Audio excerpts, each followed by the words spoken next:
So 3, 2, 1. Hello, everybody, and welcome to the Data on Kubernetes community live stream number 122. It feels so good to say that. This is actually our second live stream of the day. We had one earlier about the CNCF Glossary project. Always good to learn new vocabulary when we're talking about cloud native concepts. I imagine today will be no exception in that regard. Before we get started, as you've been hearing me in the last at least 20 or so live streams, we have our CFP open for KubeCon. It's closing this week. There may or may not be an extension on that deadline. So please take a look if you'd like to get a talk in. We've been getting dozens of really, really good submissions. So looking like we're going to have 2 tracks in this KubeCon. The event will be on May 16th. We'll be live and direct in Valencia. It will be 100% virtual. Although if you'd like to come and hang out with us, just let us know, and we definitely like to do that. That being said, getting data infrastructure right just isn't the simplest thing in the world. So for today's talk, we have 2 wonderful folks from Plural. We have Michael and we have Sam. I'd like them to introduce themselves and explain their sort of Kubernetes journey. Michael, if you want to start with you. Yeah. So I'm Michael. I'm CTO at Plural and an engineer by background. I've spent time at a variety of different places, from Amazon to Twitter to Facebook, and have been running Kubernetes for a number of years. But at Plural specifically, we're whole hog on Kubernetes and using it as a distribution platform for a lot of the data infrastructure components that we're going to be talking about today. Very, very good. So no stranger to the Kubernetes world. And yeah. Sam, if you want to introduce yourself. Yeah, hey, I'm Sam. I'm the CEO at Plural. My background is computer science, development background. Most recently, I was the head of product at a no-code startup out of New York City. And we had a real painful journey sort of with Kubernetes and data stacks in particular as well. And so for me to come into Plural and help solve that, I think super interesting. Michael has all the information you're going to need. So I'm just here supporting, but it should be a great session. Thanks for having us. Awesome. Great to have both of you with us. That being said, Michael, it's all on you. Remember, folks, get your questions in YouTube. If not, we can continue the conversation on Slack after the session. But remember, we can keep this as interactive as possible. So, Michael, if you want to share your screen, go for it. Great. Yeah. Now let me just boot everything up. Okay.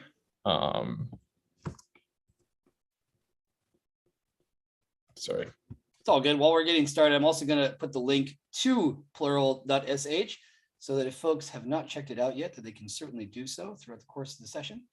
Yeah, so this is just our title slide, but just going to kick things off to explain a bit more about who we are. So at Plural, we're an application delivery platform for Kubernetes. We have the ability to bundle around 50 common open source solutions for the deployment onto Kubernetes into your own cloud provider. So if you're on AWS, GCP, Azure, what have you, we should be able to support it. And the upshot of that is we've actually run a lot of pretty complicated data stacks in the process of building Plural that we like to sort of share our learnings about today. And then on myself, like I already gave a bit of an intro, but I'm an engineer with stints at Amazon, Twitter, Frame.io, and Facebook. And now I'm CTO at Plural. And I've been developing distributed systems at scale for basically the entire of my career. So hopefully I have a decent amount of decent operational experience to share with you guys. So just to like set the stage, what do I can sort of consider the data stack that a lot of at least top tier companies are using right now?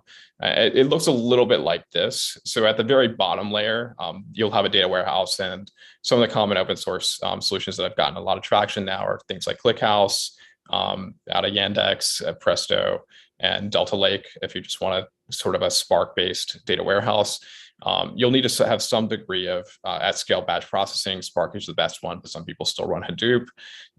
You'll want an orchestration engine so you can actually schedule jobs and manage a large tree of dependencies between them.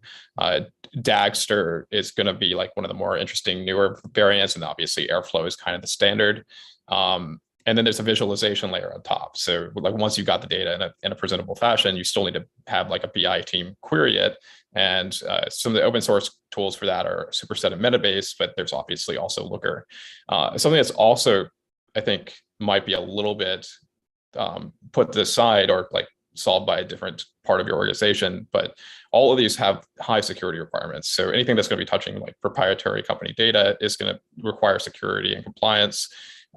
And also there's very complicated networking involved oftentimes with the data stack. So the actual business logic that might be happening in one of your Airflow jobs is probably going to be spanning a number of different data sources that could be on segmented networks. You've got to figure out how to basically funnel that data between them.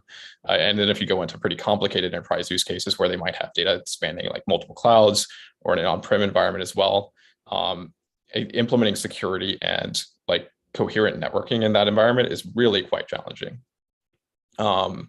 So yeah, just gonna keep on plowing along, but how do we sort of want to do all this? So the first thing, we use Kubernetes pretty heavily. The nice thing about that is we can build off of a ton of amazing work in the open source community, especially around Helm. So a lot of the stuff that we want to deploy, like I showed on the previous page, have existing Helm charts that we can build on top of to use to deploy them. Where there aren't a Helm chart, it's not hard to basically craft your own, but oftentimes we don't even have to worry about that work. Another really big benefit is the elimination of managed infrastructure. So all of these stacks are extremely compute intensive and also extremely memory intensive. If you have management overhead in terms of the cost for it, it's going to get quite crippling in terms of its cost that you're going to be paying. So if you have an operationally viable way to kind of run it yourself, there's a lot of cost savings you can generate. And we want to like make that possible as much as we can. And then the other thing that's kind of interesting and I think less quantifiable, but very, very real is the potential for operational unification. So what Kubernetes is sort of driving towards, and what makes me so bullish about the platform, is the beginning of standardization around like the definition of a distributed system. And when you get to that level, you can solve some of those hairy challenges around networking and around security and around the repeatable deployment of a lot of this stuff. And those annoying, like hairy operational issues become less common.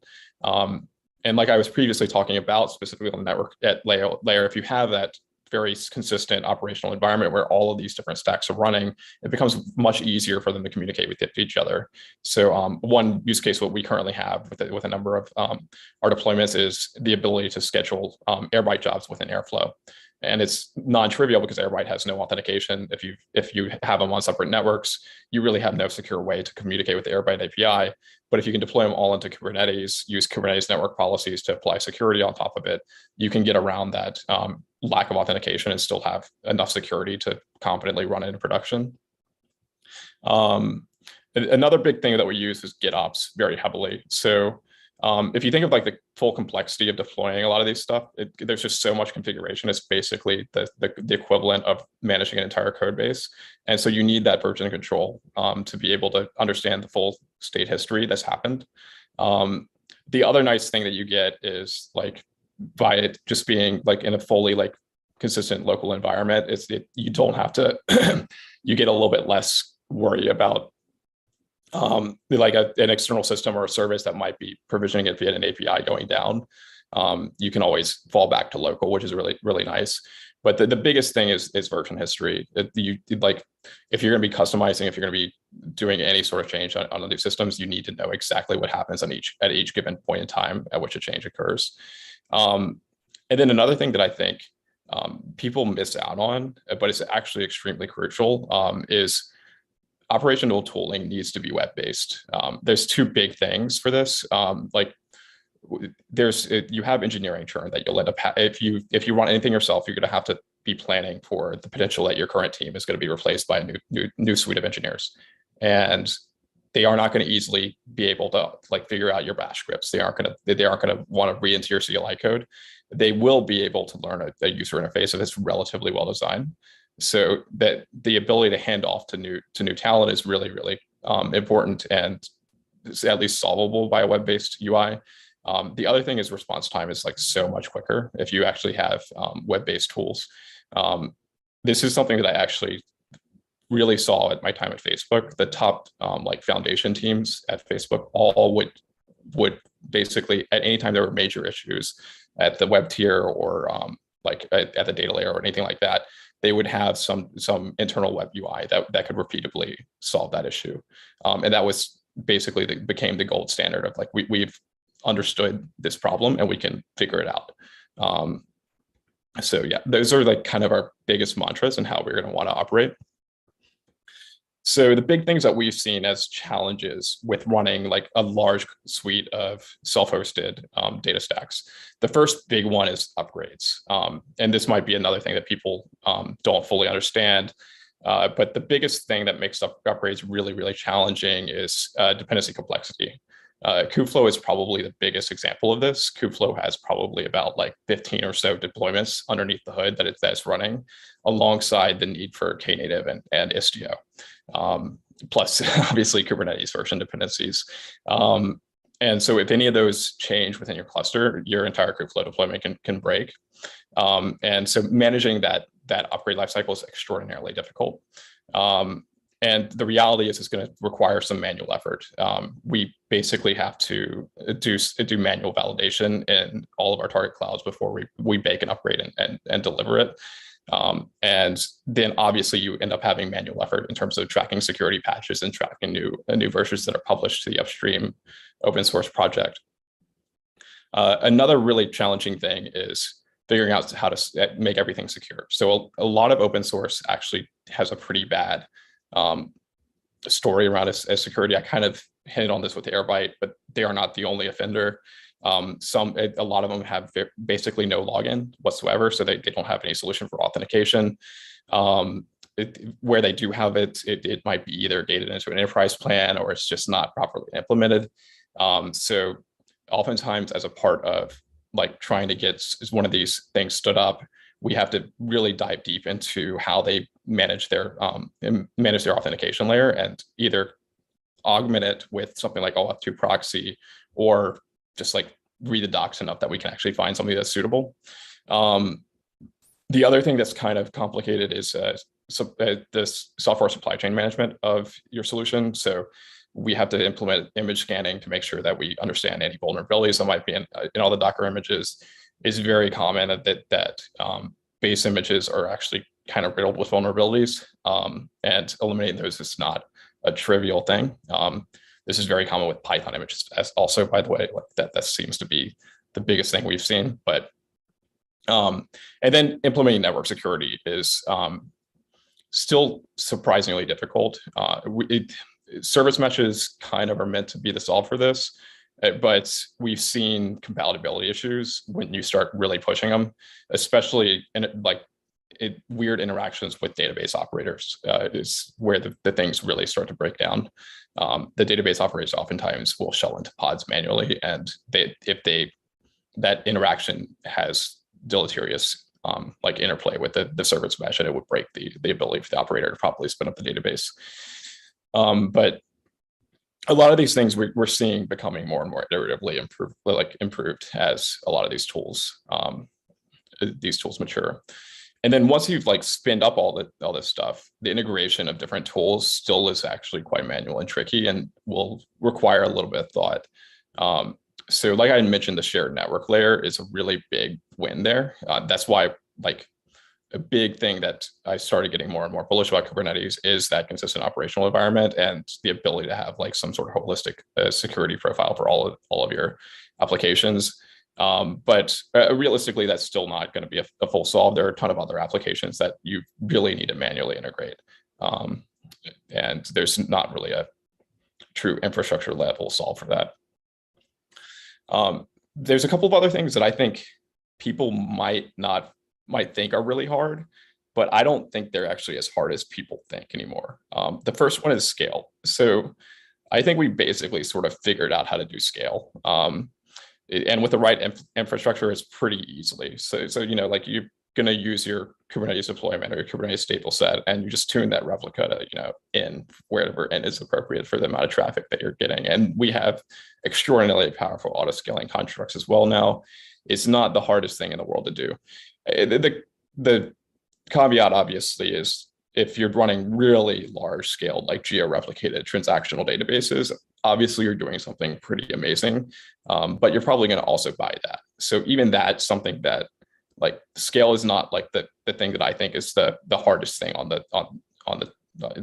your engineering, like on your engineering list of to-dos anymore. I actually think getting things running now is not that hard. So if you do the work to learn Helm, if you do the work to learn Kubernetes, you should be able to get something like Airbite spun up, or you should be able to get something like Metabase spun up. It might take longer than you would desire, but it should be doable.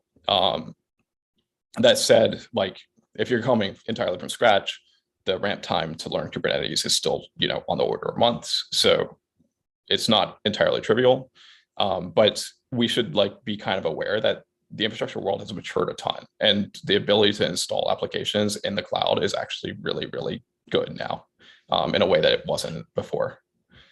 And then Kubernetes itself is something that I think people continuously think is hard.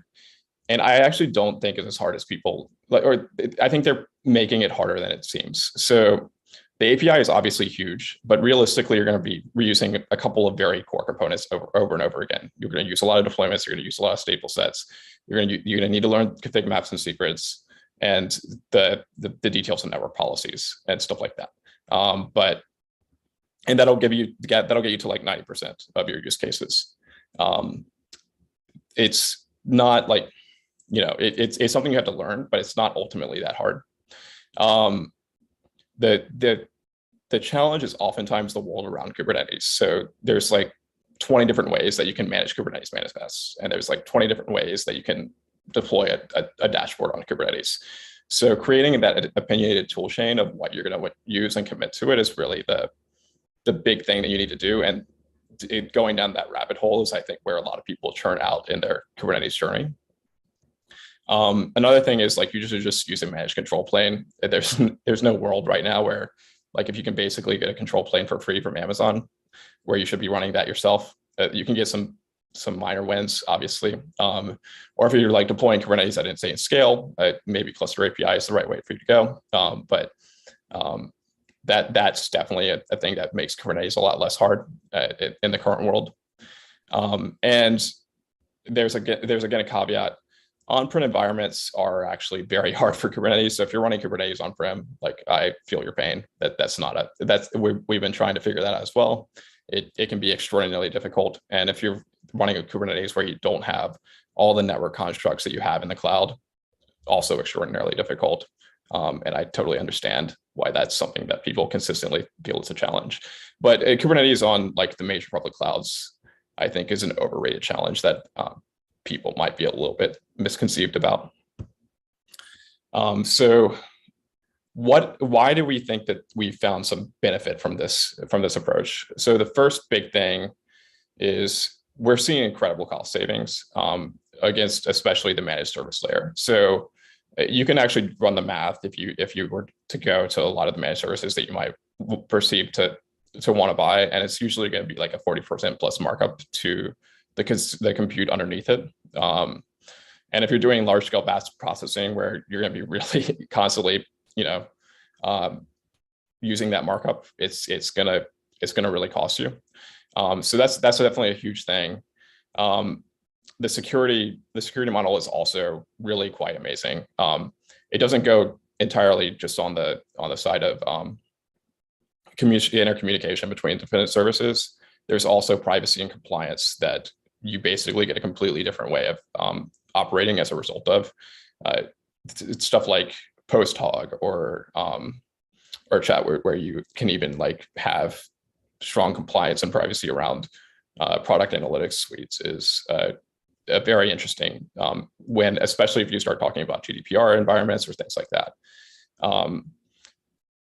But I think the big thing, and definitely something that we're seeing more and more proof of, is you actually end up getting to a substantial operational simplicity when you have a large multi-solution stack. So if you're in a world where you need to run not just Airbite, but Airbite with Superset, with Airflow, with Presto underneath and stuff like that, if you're committed to running all those applications, the self-hosted Kubernetes, the entire model really becomes quite powerful because of that unification of the environment. And because you have the ability to also create a unified management experience with a web UI on top. The other really cool thing is The upgrade process, which I sort of hinted on previously as well, it can be unified also. So the complexity of upgrading something like Kubeflow will ultimately require a lot of dependencies at the Kubernetes level. And those dependencies might clash with your deployment of Airflow or some other application that needs something like Knative or Istio or something under the hood.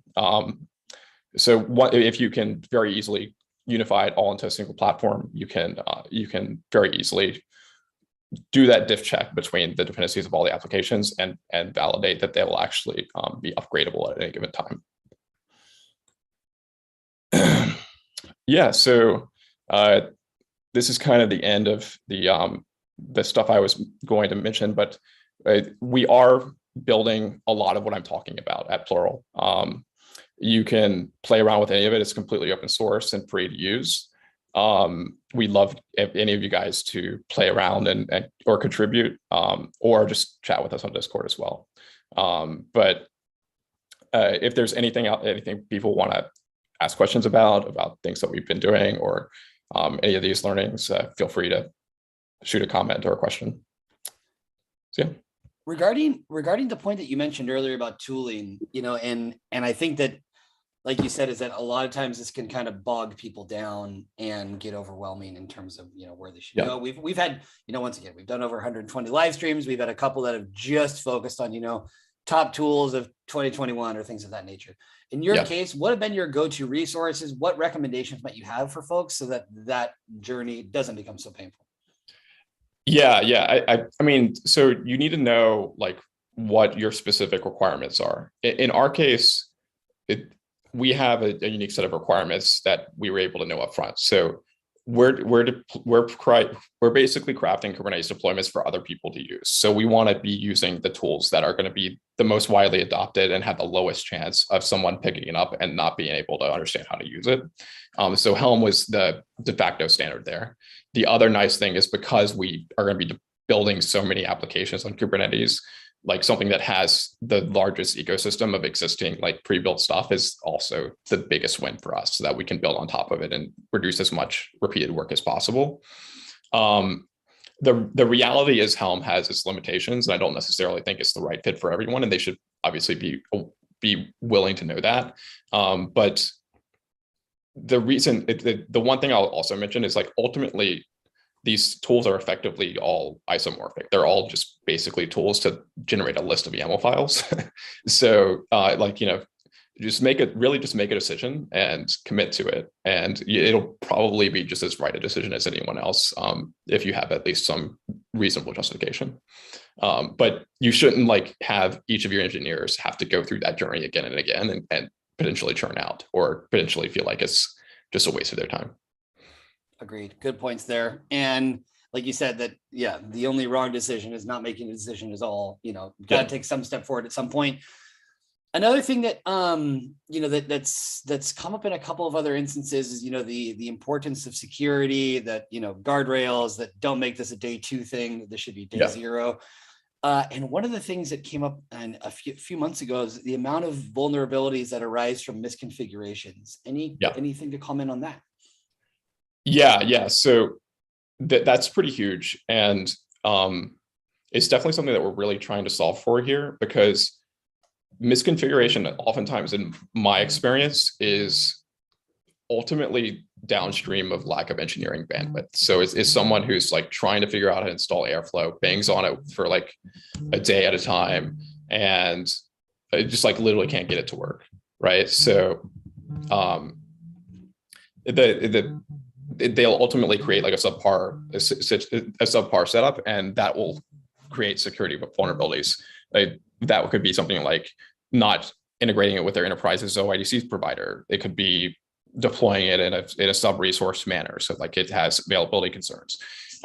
So a lot of what we wanted to solve for at Plural is doing all that upfront effort to really create really hardened deployments of all these things. Mm-hmm. So you don't have to worry about some engineer in your organization struggling for days at a time and screwing up the deployment. That said, like there is kind of like a list of checkboxes that you just need to do. So like you need to make sure your containers are scanned. You need to make sure your login security is appropriate. You need to make sure it scales to enough to enough to actually be available on a reasonable amount of time. And if you have the engineers who are capable of doing that, you should be able to deploy things on Kubernetes and to virtually any security standard you need with a lot of the tooling that's available. Good point. And but I really what you just said, and you kind of alluded to this previously, if you have the right group of engineers, like that, and what does that, what are the necessities? Because we talk a lot about, the cost factor. Cost can mean many things. It can mean time, it can mean people, it can mean resources. And we also talk about, the challenges of working with operators, the benefits and challenges. Do I have the time and resources to build an operator? What are things that you think organizations should be looking for when it comes to having that right fit of, does our engineers, does our human stack meet the necessities that we have regarding our data stack? Yeah. I mean, that's definitely it's so hard to answer, because the variance in human, in engineering, experience and capability is so wide. It's kind of wild. I think in general, you should just basically be as pessimistic as possible with the abilities of your engineering team to operate complicated solutions. That's definitely something that I build towards. And that's why I put such an emphasis on the creation of as many web-based operational tools as possible. And I think that's one thing that the Kubernetes ecosystem does a very poor job of. They very much rely on you understanding kubectl. And the reality is a lot of engineers just don't want to interact on a command line. But the other thing I think is really important, and this is kind of a productization question, but is productization for any organization, and how they build out their internal platform. You just need to be able to have an on-ramp that you sort of create in your platform. So you should be able to have a junior engineer get in, have a reasonably decent and successful experience, and then easily have pathways to do the more complicated things in a safe way. So their day one experience should be something that they can at least understand the system, understand everything that's going on, and then dive deeper and deeper and deeper into the more nitty-gritty details as they need it, and not have to do really complicated things up front. But that's kind of a general solution, but that's I think at least getting it out in the open, and also, you're a CTO, and coincidentally, we just had someone in the chat asking if Plural is hiring. So anyway, I linked the website for careers. But to take that one step further, because you mentioned, the cost optimization factor regarding data infrastructure. One thing that we're asking all of our speakers is, one thing is we talk about what is running data on Kubernetes. Another thing is how it's done. But more importantly, at an organizational level, is why. Why should anybody care about this? Why is this relevant? One factor could be a cost factor. Another factor could be a security factor. Another one could be the talent factor. In your opinion, what are some of the reasons, if someone's having a conversation with a CTO or a VP of engineering, what are the whys that they should have when it comes to that conversation? I think the cost factor is the biggest one. That, in my opinion, there's, especially when you get to some degree of maturity as an organization, you're really running infrastructure at scale, you can very realistically reduce your bill by $1 million a year if you're big enough. And so even if you do the ROI math on maybe I need to hire out a different team, it's hard to get to a negative number when the infrastructure costs you're saving are so high. That said, there's a few other things that I think are pretty interesting trends that people might or might not be obviously, Kubernetes is kind of eating the container orchestration world. So if you do anything else with the container orchestration that's non-Kubernetes, you're going to end up creating a hiring problem for yourself, because the talent pool is going to be more and more dominated by people with Kubernetes experience.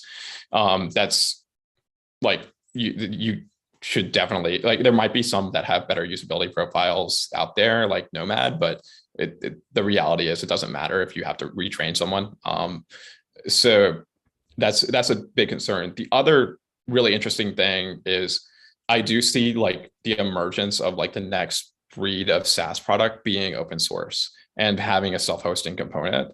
And there's an even more wild cost savings world where like a lot of those huge SaaS contracts that you have that are oftentimes paid on like a headcount basis or like just wildly marked up. Like SaaS in general is probably secularly overpriced. If you can actually use an open source alternative that has exactly the same functionality and really a good product experience, but you need to do that by having like the ability to self-host, which is going to ultimately get you to the need for Kubernetes. There's another really big pool of cost savings that you can get to there. So Airbite is one that I mentioned a number of times. That's definitely a really popular like new gen open source project. Yeah. Superset from the Apache guys are like a Looker alternative that's basically does the exact same thing. But there's other really cool things like NADN that's a Zapier alternative as well that I think people should really spend the time to look into and could potentially like really improve their organization as a result of checking them out. Heavily agreed. And, Airbite's actually one of our members, one of our sponsors, companies in our community. So we've been able to trace their journey for a while. It seems like a long time, really doesn't feel like a long time.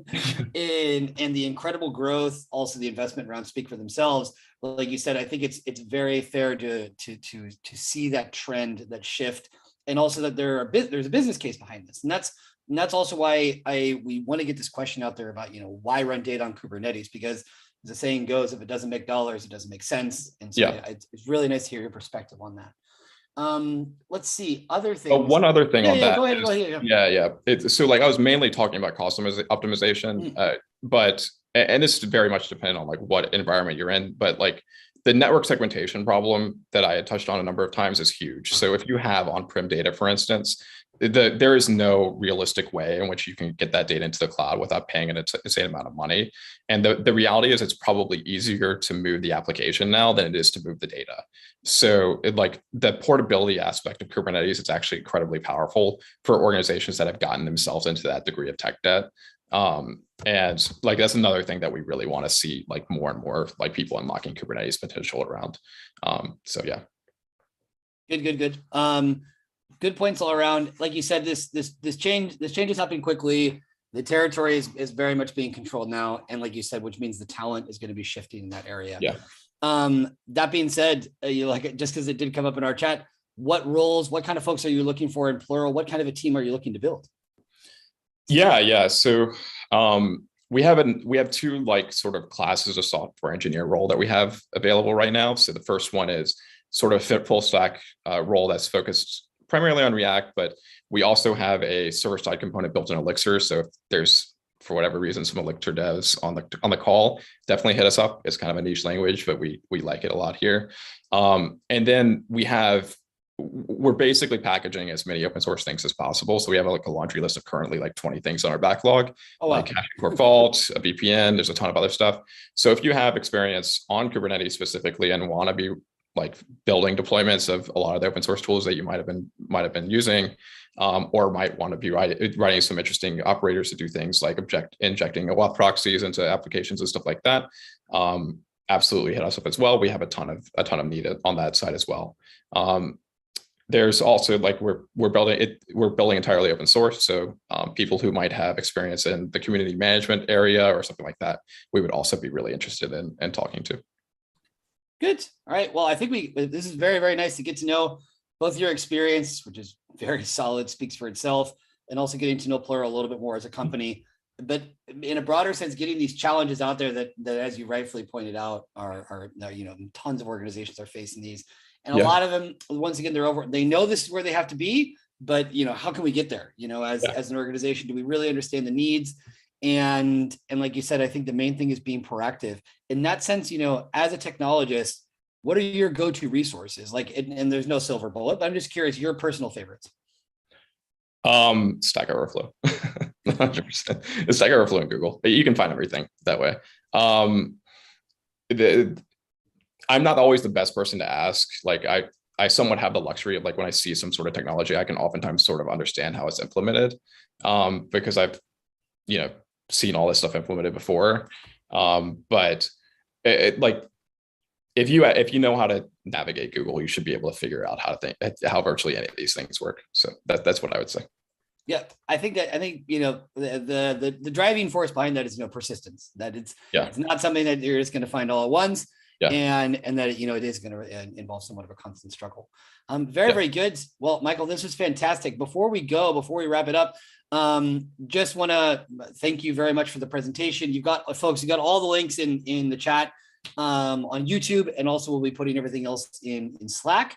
But before we finish, we do have a tradition in our community. While you were talking, we have an amazing artist who's in the background creating an artistic depiction of the different things that were mentioned.